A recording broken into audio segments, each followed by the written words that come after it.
c'est la première fois qu'un pays attaque Israël avec une telle intensité. L'offensive a commencé tôt ce matin. L'Iran a d'abord envoyé un essaim de drones, puis lancé un barrage de 20 missiles balistiques qui ont directement frappé Tel Aviv. Les dégâts sont colossaux.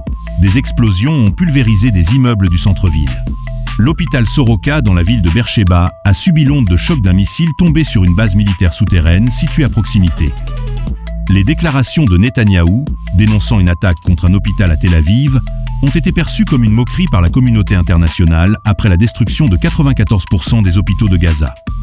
Les défenses israéliennes ont été frappées de plein fouet. Selon le Wall Street Journal, les réserves d'intercepteurs Arrow seraient épuisées.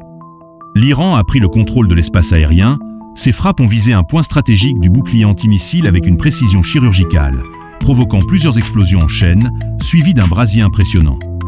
Le port de Haïfa, vital pour l'économie israélienne, serait hors service après l'impact. Le maire a déclaré que Bazan, la principale raffinerie de pétrole du pays, devait être évacuée immédiatement et ne serait pas reconstruite.